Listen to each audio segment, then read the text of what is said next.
Well, good afternoon, everybody. We're back for a briefing today on Sunday. As we indicated yesterday, I am joined by Dr. Morrison, as always, and again today, Norbert Carpenter from the Public Schools Branch.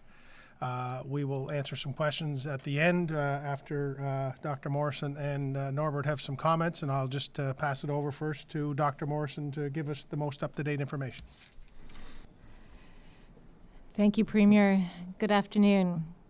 So today I will update the situation regarding COVID-19 and PEI, specifically in relation to one of the cases announced yesterday. I am pleased that there are no new cases to report today. Yesterday, I announced 2 unrelated cases, both young males under the age of 20. This brings our total case count to 72 since the pandemic began, and the number of active cases in the province to 4. One case announced yesterday is an individual who recently traveled to PEI and has been self-isolating since he arrived in the province. He is not part of the school system in PEI. The second case is an island student who attends Charlottetown Rural High School and plays on a local under-18 hockey team. He has no history of travel outside of PEI and is self-isolating at home. With that said, yesterday, our initial investigation focused on 2 priority areas. First, to identify contacts of the second case and to arrange for testing of all contacts related to the second case. A total of 70 close contacts and 283 casual contacts associated with the second case were identified and tested yesterday. My daughter pointed out to me last night that I should do a better job explaining the difference between a close contact and a casual contact to help make it easier for people to understand. A close contact is someone with whom you've been near, within 6 feet of each other for an extended period of time. So close contacts include people who live with a case or live with you, people you have close face-to-face contact with, such as people you sit down and eat with, people you sit near in the classroom, someone you sit beside on the school bus, or someone with whom you share a vape or cigarette or kiss. Close contacts can also include people who may have had contact with the case even prior to the onset of symptoms. A casual contact is someone with whom you have had brief interaction with and you were not in close contact with for an extended period of time. For example, a casual contact is someone who may have been sitting somewhere else in the restaurant at the same time but did not sit with you, or traveled on the same bus but did not sit near you. Essentially, casual contacts are people with whom you've not had any close contact, were not within that 6 feet for an extended period of time. Close contacts of a positive case of COVID-19 need to be tested and self-isolate for 14 days. Casual contacts need to be tested and self-isolate only until they receive a negative test result. Today, Public Health Nursing will be recontacting all 70 people identified as close contacts of the case for the second time just to confirm that they need to self-isolate for 14 days, regardless of a negative test result or whether they have, and they will also be determining if they have any symptoms or not. Others who do not get a call from Public Health Nursing today do not need to self-isolate for the 14 days. They are considered casual contacts and can go to work and school provided they have received negative test results, but continue to closely monitor themselves for symptoms and pay extra attention to hand hygiene, physical distancing, and wearing a mask in public places.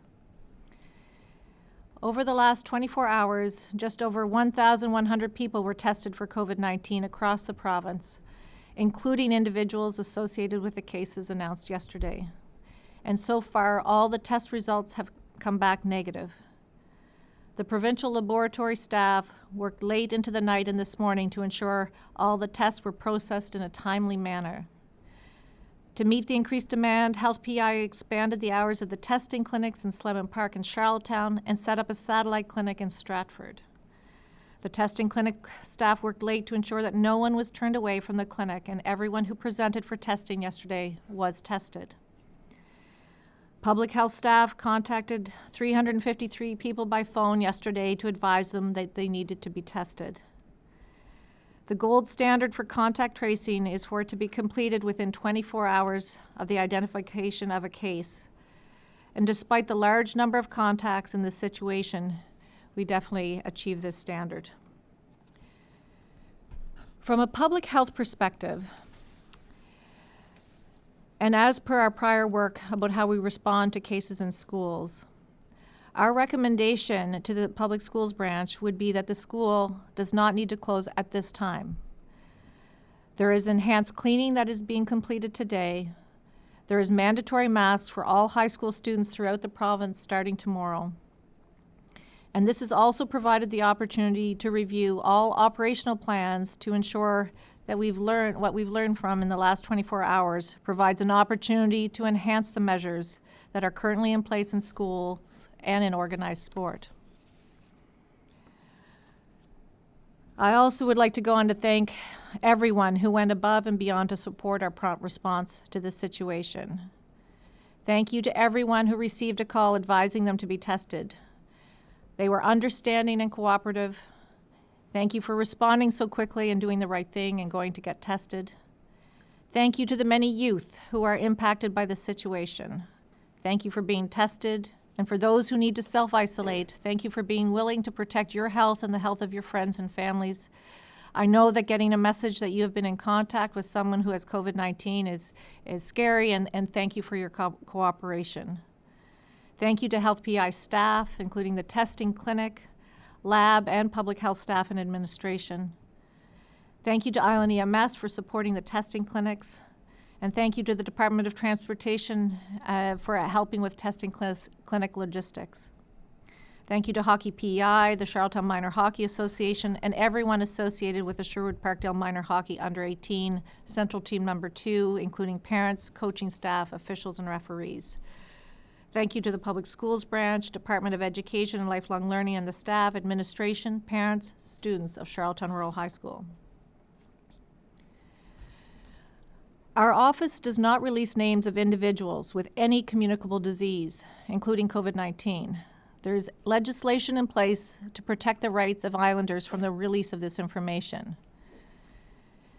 We are aware the name of a person was released on social media yesterday. We do not condone the identification of anyone who may or may not have a communicable disease. A wonderful part of living in Prince Edward Island is a feeling of closeness and being connected through many social and family ties. While this sense of comfort and familiarity makes PEI a very special place, it does not negate our right to privacy, especially when it comes to our personal health information. I want to assure Islanders that our system responded appropriately and efficiently to this case that involved 353 contacts. I've stated previously that our system is ready to respond to cases when necessary, and the results of our collective efforts in the last 36 hours is further evidence that we continue to be poised to respond and take the necessary steps to contain the transmission of COVID-19 in our province, including early identification, isolating, testing, contact tracing, and quarantine. Our investigation is ongoing, and at this point we are unable to identify a single source of infection. However, it is very likely related to importation and travel outside of PEI. Public Health will continue to investigate the situation and leave no stone unturned in an attempt to identify the source for this case. Our work over the next few days will be important to help determine if we are able to identify a firm linkage. We have been fortunate with all our previous cases in being able to identify a source or linkage, giving us confidence that all our previous cases were related to out-of-province travel. Given the amount of testing completed in PEI, including 3,000 tests in the past week alone, I am reassured that we do not have widespread community transmission in PEI. This situation is a good reminder of the importance of following the basic public health measures. We all assume the person next to us may have COVID-19. So I urge all Islanders to pay extra attention to the following: increase hand washing and surface disinfection, Maintain a physical distance from people outside your household. Wear a mask when in public places. Keep your circle of contacts as small as possible. And if you develop symptoms of COVID-19, please arrange to be tested and self-isolate until your test results come back. Stay home from work and other events when you are not feeling well. Islanders are encouraged to download the free National COVID Alert app as an additional tool to help prevent the spread of the virus. This situation highlights how important it is for all of us to keep track of our close contacts. And we spoke about this many months ago, and I would urge Islanders to keep track of your close contacts. This record and will help us improve our ability to do contact tracing in the event of an exposure to COVID-19. As we continue to look out for one another, knowing that COVID-19 could be in our community, please continue to be patient and kind toward yourself and others. Thank you very much.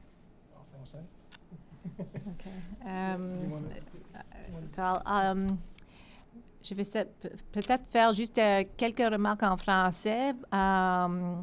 Il n'y a pas de nouveaux cas annoncés aujourd'hui. On est rendu à 72 cas au total. Et j'ai plus d'informations pour les 2 cas qui ne sont pas reliés hier. Un cas est revenu de l'extérieur et s'est isolé tout de suite comme il devait. Il ne fait pas partie du système scolaire. L'autre est un étudiant à Charlton Rural qui joue au hockey. Il est en isolement chez lui. Nous avons identifié 70 contacts proches et 283 contacts simples pour ce deuxième cas. La différence entre les 2 types de contacts, c'est qu'un contact simple, c'est quelqu'un que tu vois brièvement, qui n'était pas physiquement proche de toi ou pour longtemps. Les contacts proches d'un cas positif doivent se faire tester et doivent s'isoler pendant 14 jours. Les contacts simples doivent se faire tester et doivent seulement s'isoler jusqu'à ce qu'ils reçoivent leurs résultats négatifs. La santé publique va contacter tous les contacts proches pour confirmer aujourd'hui qu'ils doivent rester en isolement. Si vous ne recevez pas d'appel de la santé publique, vous êtes un contact simple. Vous pouvez continuer avec votre quotidien tant que vous avez reçu un résultat négatif, mais s'il vous plaît, faites attention aux mesures sanitaires. Nous sommes au courant que le nom de l'étudiant est sur l'Internet, mais ce n'est pas notre pratique de nommer les individus. Nous ne tolérons pas cette pratique. Tout le monde a le droit à leur vie privée. L'enquête de ce cas avec l'étudiant n'est pas terminée, mais pour le moment, nous ne pouvons pas identifier la source de l'infection. La santé publique continuera le travail dans les jours qui suivent. On a été chanceux jusqu'à date que tous les cas ont été identifiés avec un lieu au voyage hors la province. Merci, et puis I'll pass it over to Norbert. Thank you, Dr. Morrison, and good afternoon. As announced by Dr. Morrison, there are no further cases identified in relation to the positive case at Charlottetown Rural High School. And I do want to take this opportunity to thank her team and the staff at the school, the administration, staff at the public schools branch, and all parents and students for their cooperation. This was a monumental task. Charlottetown Rural is our largest school with 1,056 students and 99 staff in the building every day. So we are the education authority in this case, and we represent the students, the educators, and all staff in the building. So our job is to operate the facilities and ensure that learning can take place. So in cases like this, we have many boxes to check, and that's what we've been doing since we were notified early yesterday about the case. So we're confident that the work has been done, and we respect and applaud the work of the CPHO and take advice from them related to the local epidemiology related to the cases. So on that note, Charlottetown Rural High School will be open on Monday. A specialized cleaning service has been deployed where 24 cleaners are on site with several site managers for a deep cleaning. That's taking place today. The buses are similarly being sanitized, so the 2 buses that were implicated, bus number 23 and bus 3. Additional counseling services and supports will be at Charlottetown Rural this week to offer support for students who may have concerns. And for those students who are required to self-isolate, remote learning will be provided. These students are being contacted directly to determine technology that they may need at home, and the distribution of such technology will be done by the PSB. And parents and students who have concerns about returning to school, we will provide some phone numbers on our social media posts and our website so that you can get in contact with us, and we'll take care of those concerns and make sure everyone's feeling safe and secure returning to Charlottetown Rural tomorrow. And just a reminder, as Dr. Morrison said, we have mandatory masking in place tomorrow for grades 10 to 12 students. And of course, that would include all students and staff at Charlottetown Rural High School. Thank you. Well, thank you, Dr. Morrison and Norbert. Certainly much better and brighter news than maybe we had been bracing for this time yesterday, but much work remains. And with that, I will turn it over to some questions from our friends in the media who happen to have drawn the short straw and working on Sunday. Travis Kingdon, CBC. Hi, everyone. Good afternoon. This question is for Dr. Morrison. In there, you had mentioned that you're not able to identify the single source of the infection just yet, but you said it's likely related to travel outside of PEI. Could you tell me a bit more about the contact tracing and why you're kind of leaning towards likely related to travel outside of PEI? Hi, Travis. So I think it's really based on some of the history and what we are learning about the close contacts, and of course we're looking at the timelines and about both from symptom onset prior to symptoms when the case was had contact with people from who may have traveled outside of the province.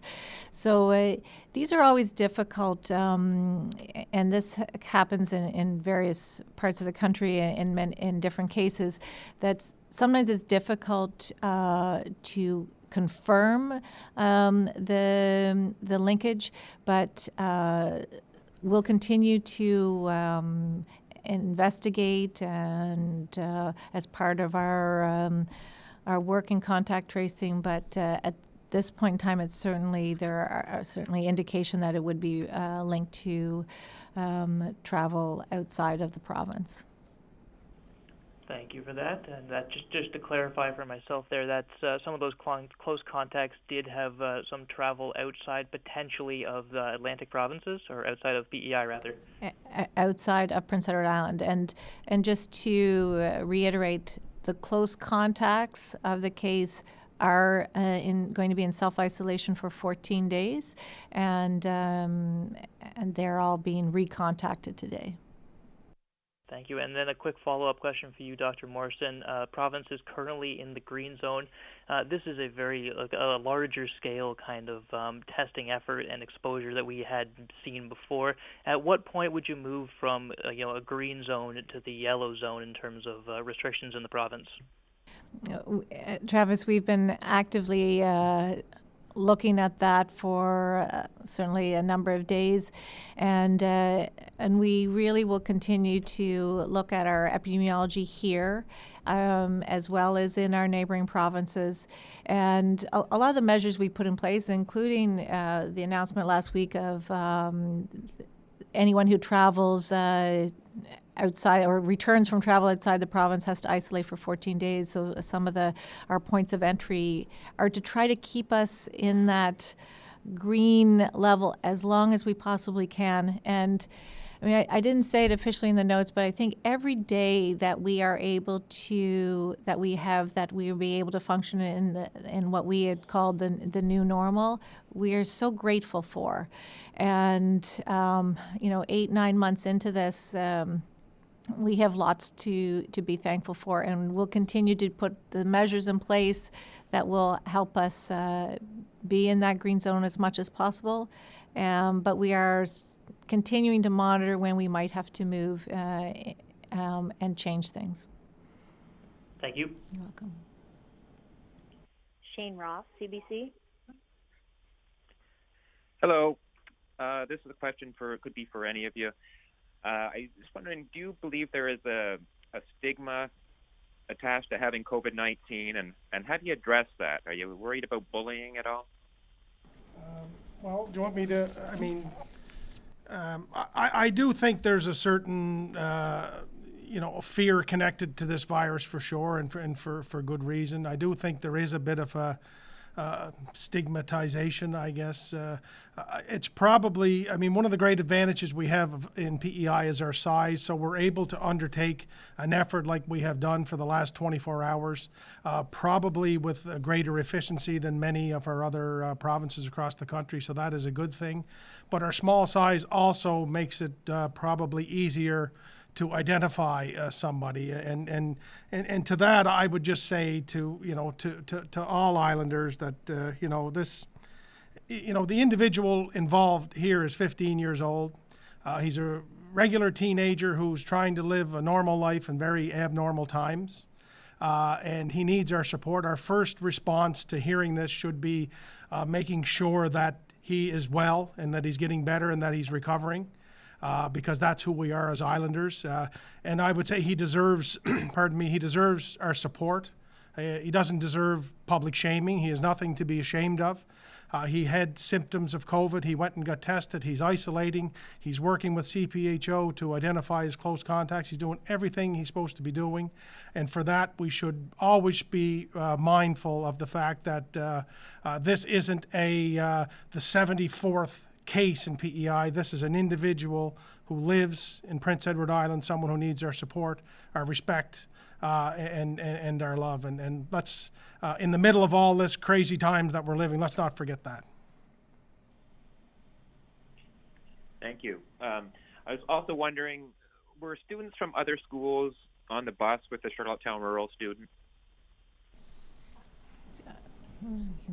So during our contact tracing with CPHO, some students who attend other schools may have been identified to be on the bus, but they've all been encouraged to seek out a test, and to our knowledge, most have, and the test has been rendered negative, and they have been given advice they would have to self-isolate until they have a negative test. Mike Robar, Guardian. Good afternoon, everyone. My first question is for Dr. Morrison, and basically, if the contact tracing has been complete, what's left to try and determine the source of the initial contact? So, I think there will likely still be some tests that will need to be done over the next day or two. For instance, people who may have had some public exposures or at the listed locations from yesterday, we may still be doing some testing. But also our close contacts will actually be retested, for instance, in the upcoming 14 days. And usually we're going back to speak to our cases, and sometimes we get more history. We start going back, talking about timelines in more detail, and it's hard for people to remember everything all at once. So sometimes further conversations give us a little bit more information, and so that's all part of it, and sometimes even our close contacts will remember certain information as well. So the public health nurses do a really good job at helping ask the right questions and exploring some of that history when they go back and talk to cases and close contacts again. Thank you. And then as a follow-up, I guess it's to anyone. What would you say to parents who might be afraid? I know Premier King mentioned fear around COVID-19. What do you say to parents who might be afraid to bring their students back to school on Monday, or might be thinking about pulling them out? Yeah, do you want me to start and then you? Maybe I'll start and then I'll put it over to Mr. Carpenter. My daughter asked me that question last night, late at night. She said, you know, if I was at Charlottetown Rural, would you let me go back? Would you want me to go back? And I think that's probably the question that other parents are having to answer from Charlottetown Rural. And my answer was, based on what I know now, yes, I would. But I'd want you to wear your mask. I'd want you to wash your hands. I'd want you to do all the things that you're doing now to try to, you know, make sure we're safe and following these public health measures. And I'd make sure that if you were not feeling well, you shouldn't go. And we'd want to test you. But I said at this point in time, it's one case. There's not a cluster. There's not an outbreak at the school. And if any of that happens in terms of a cluster outbreak, then my answer would be different. So anyway, I'll start there and I'll let...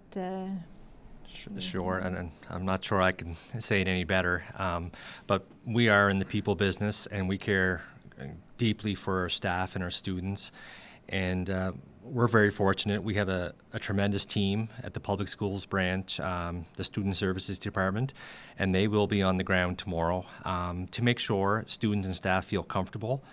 And one of the numbers I mentioned earlier that will be available will be directly to Student Services, and we'll take those questions and we'll work with parents to help their students attend school.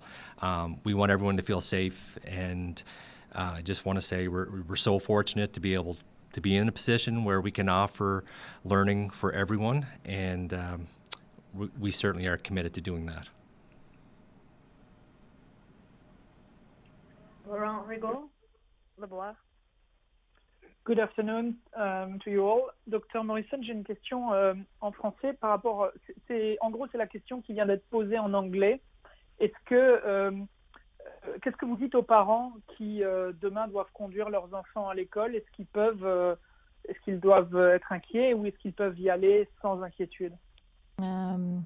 Bonjour Laurent, et puis comme j'ai dit en anglais, je pense que c'est important que les parents s'assurent que les enfants ne sont pas malades, ils sont bien, et puis ils mettent leur masque. Les masques sont obligatoires maintenant pour 10 à 12e année ici à l'île du Prince-Édouard. Alors, mettre votre masque, laver les mains, garder la distance autant que possible.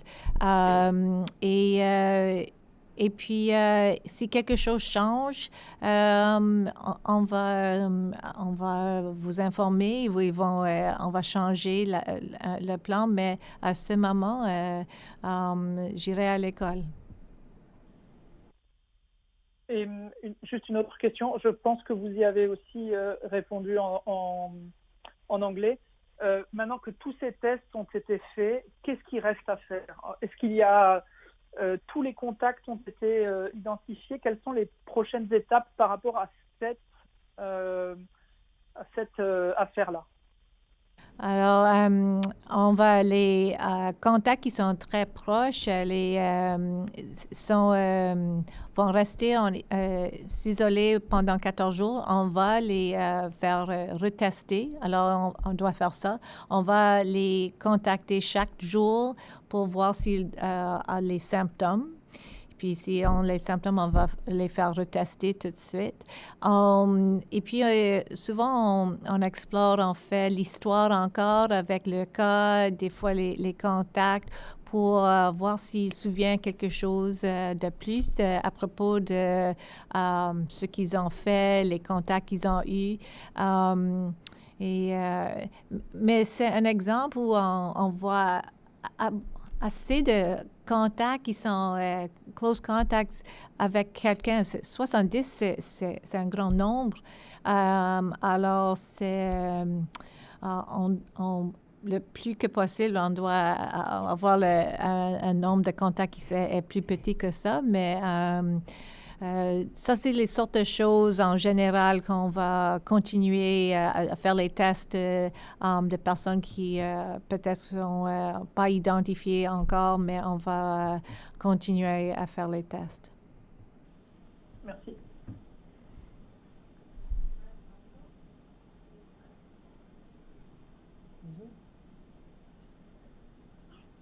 Brett Bundle, Canadian Press.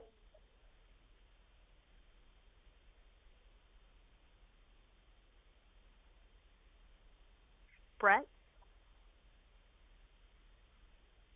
Rose St-Pierre, Radio Canada. Oui, bonjour, Dr. Morrison. Une question pour vous. Pourquoi c'est difficile en ce moment d'identifier la source de l'infection pour cet élève de Charlottetown Rural? Bonjour Rose. En effet, on est en train de faire tester les contacts qui sont identifiés. Et puis, des fois, on essaie de faire tout ça. Des fois, on va déterminer ça des jours dans les prochains jours. Des fois, c'est difficile de déterminer pour certains la source. Les autres cas qu'on a eu ici à l'Île-Prince-Édouard, c'était un peu plus facile parce qu'ils venaient directement de voyage. Mais ce n'est pas toujours le cas. Mais on essaie de continuer de faire l'investigation, plus de tests, parler au cas et aussi les contacts. Mais tout ce qu'on comprend à ce moment que c'est, je pense que on pense que c'est lié à un voyage hors de la province. Merci.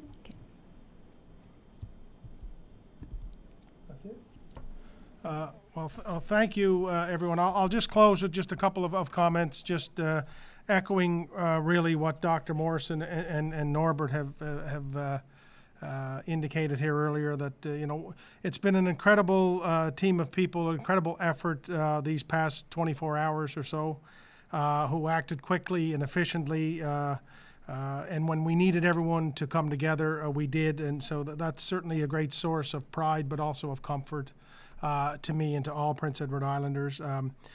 We moved quickly yesterday because we saw an increased need for testing. So we set up a temporary site in Stratford. That was a tremendous undertaking, and it helped not only take the pressure off the site at Park Street in Charlottetown, but it also, I hope and believe, help to alleviate the heightened level of concern that parents, teachers, and students and others have had by offering the quick access to the test. So I'm glad we were able to do that. Yesterday, as Dr. Morrison said, is our single biggest day of testing in this province since the pandemic started, with over 1,000 tests. Pretty impressive. And at the rate in which the tests came back just means that a tremendous shout out to those in the testing clinics and those in the lab led by Dr. German, of course.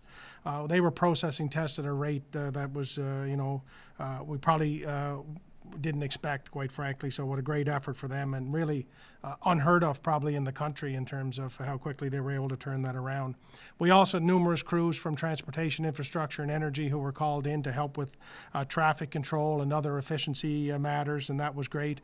Norbert indicated briefly as well, but the Department of Education and Lifelong Learning in the Public Schools branch, the staff at Charlottetown Rural, all acted so quickly, stepped up amazingly when we needed it. And it was actually staff and others who were contacting individuals. It wasn't a call center. It was people like Norbert, Deputy Minister Bethany McLeod and their staffs and others. And that to me just it makes this, shows how important it is here to us, how much we care here as Islanders, and how quickly we were able to turn that around. The hockey PEI protocols also proved to be very effective and efficient, and the rate at which they were able to share information with CPHO was important and helped us get people identified and tested. That was great. As I said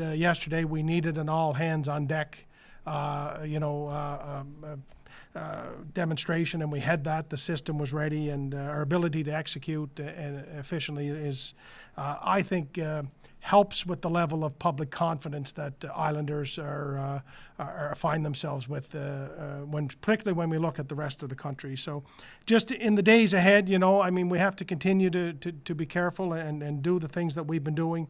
For those students who have been identified as close contacts, and there are about 70 of you, I know, I can speak from experience, 14 days of isolation is tough. There's no question, but you're doing your part in this by doing it. You're keeping everybody safe and keeping everybody healthy in your community. So it is a big responsibility. I know you're up to that, but we're going to do everything we can to make it as easy as possible for all of you. And I know the public schools branch, as Norbert has indicated, is working with you to make sure you have the online learning available right away, and you don't lose any important learning time as we get close to the end of first semester here. For the teachers, I would say that I've always known you do more than teach, and that's been evident these last few hours, last day and a half or so. You were trusted mentors to these students, and really do appreciate the fact that you've stepped up to the level that you've did. I know there's some anxious days ahead. That's totally understandable. But we're here to work with you and to do everything we can. And, those students that you teach every day, as you know, look up to you. And even though we're going to be covered in masks now at those schools, it's important that that they look up to you, and I appreciate so much the leadership you've been demonstrating here. And for parents, I would just say, I've told you before, I'm a parent as well. We all are. Take a moment and have that discussion with your children tonight. I know I will. Ask them if they're worried. Try to find out what they're worried about, and do what you can to alleviate that worry by answering their questions, and encourage them to have open communication with you on these and other matters, and that just let's have honest discussions. We don't have all the answers. We live with COVID every day in this province, and we know it isn't easy, and we know that it's here around us, but let's have open and honest conversations with each other and do the best we can. And as Dr. Morrison continues to say, follow the protocols. If you need to be tested because you have symptoms, go get tested, and that's great.